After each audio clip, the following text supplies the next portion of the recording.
Monsieur le chef du village, Monsieur l'imam du village, Monsieur le parrain, Madame les marraines, Messieurs les présidents des amicales ici présentes, chers parents, Excellences, Mesdames, Messieurs, permettez-moi tout d'abord de vous remercier par la confiance que vous m'accordez en tant que votre président.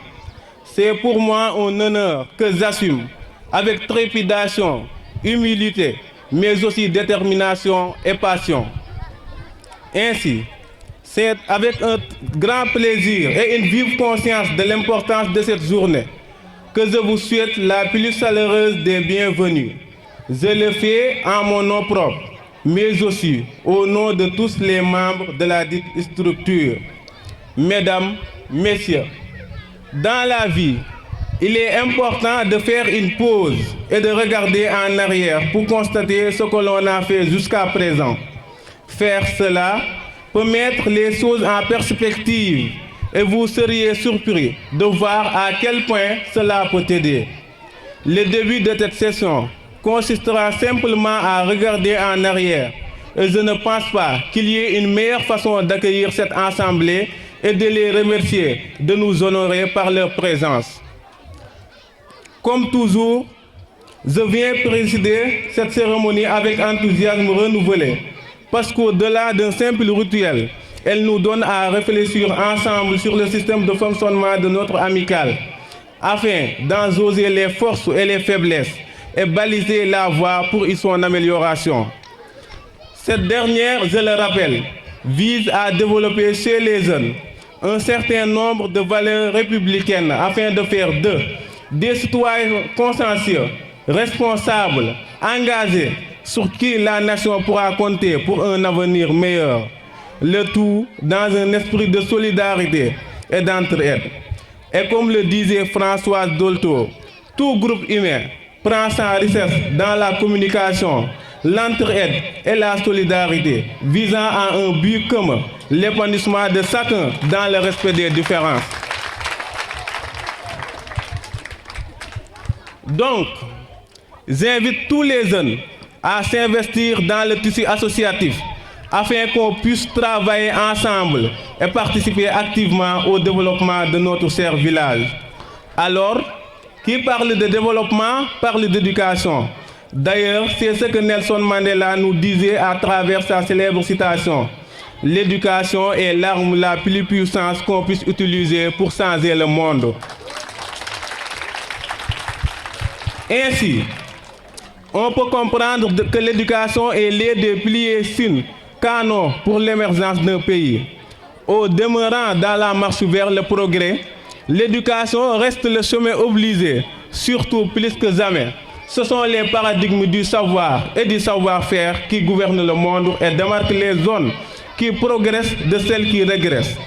D'où l'impératif de former des ressources humaines de qualité, des magistrats, des ingénieurs, des médecins, des enseignants, aptes à maintenir notre cher Poudjak dans le concert de ceux qui soutiennent la compétition et poursuivent résolument leur marche vers le progrès.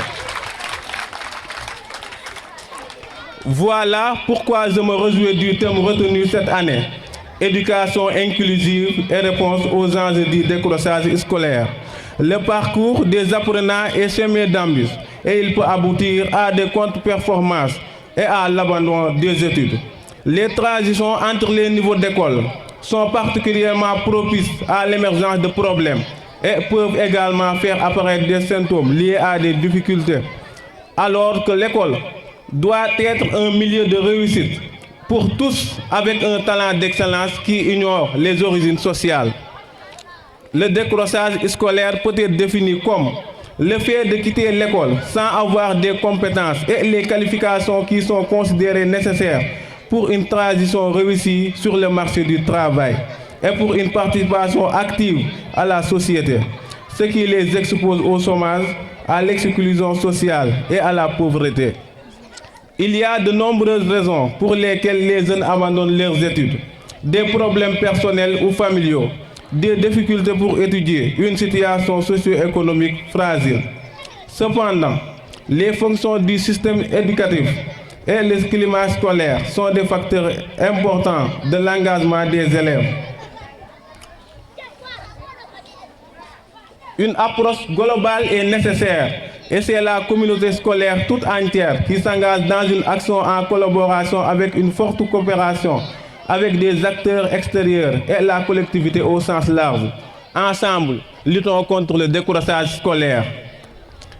Je voudrais une fois encore remercier et féliciter tous les membres de l'association.